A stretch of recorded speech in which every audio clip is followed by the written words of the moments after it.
आऊज़ु बिल्लाहि मिनश शैतानिर रजीम बिस्मिल्लाहिर्रहमानिर्रहीम। Dear student, अस्सलाम वालेकुम। आज हम जमात नहम की किताब से मीर तकी मीर की गज़ल नंबर 1 पढ़ेंगे। इससे पहले आप जमात हफ्ता में नज़म हम्द और नात की सूरत में पढ़ चुके हैं, लेकिन गज़ल इस जमात में आपके लिए बिल्कुल नई है। इससे पहले कि हम बाकायदा आगाज़ करें, गज़ल के मुतालिक चंद मौरूज़ात आपके सामने पेश करती हूँ। गज़ल के लुग़वी मानी है औरतों से बातें करना। अच्छा, गज़ल और नज़म का बुनियादी फ़र्क भी जानना ज़रूरी है।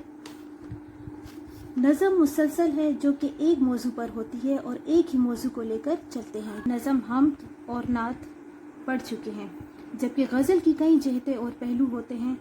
गज़ल का हर शेर एक अलग अकाई होता है और हर शेर में अलग पहलू होता है। यही गज़ल की खूबसूरती होती है।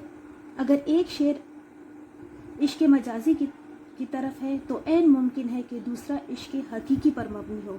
गज़ल का हर शेर अपने अंदर एक गहरा मानी का एक गहरा समंदर लिए होता है। ये गज़ल का आगाज़ करें। इसके शायर मीर तकी मीर के बारे में हम थोड़ा मुख्तसर सा तारुफ जो है उनका पढ़ेंगे। उनकी अदबी हैसियत है गम का शायर, ख़िताब है खुदाई सुखन और सरताज शुराए उर्दू।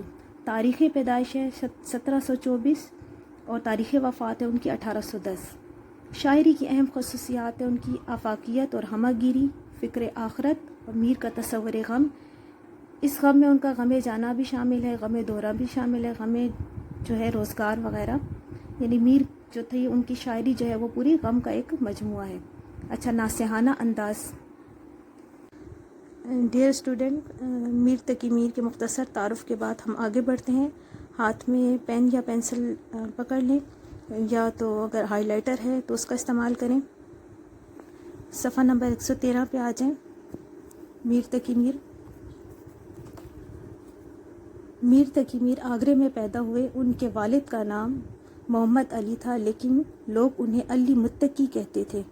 मीर बचपन में यतीम हो गई। कोई पुरसाने हाल ना था। पुरसाने हाल मतलब हाल पूछने वाला।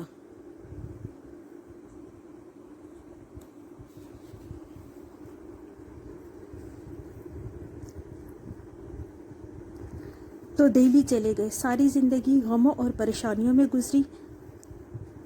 उनके ज़माने में दिल्ली 3 मरतबा बैरूनी हमलावरों के हाथों बर्बाद हुई, जिनमें इंसानी खून पानी की तरह बह गया। इन बर्बादियों ने उनके गमों में इजाफा किया, जिनसे दिल बर्दाश्ता होकर वो लखनऊ चले गए। दिल बर्दाश्ता होना, दिल हट जाना।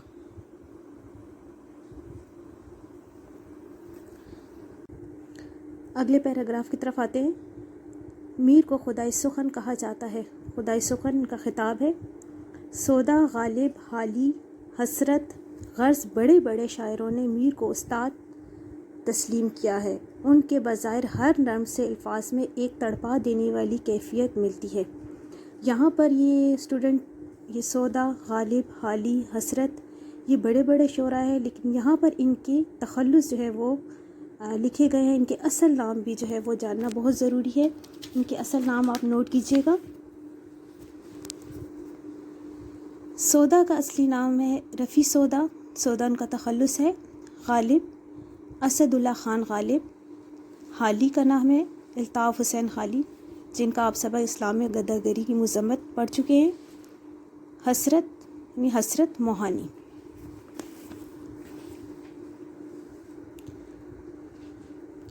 उनके बज़ाहिर नर्म से अल्फाज में एक तड़पा देने वाली कैफियत मिलती है। उनकी अज़मत का राज उनकी गज़ल गोई में पोशीदा है। उन्होंने दुनिया का हर गम अपने दामन में समेट लिया है।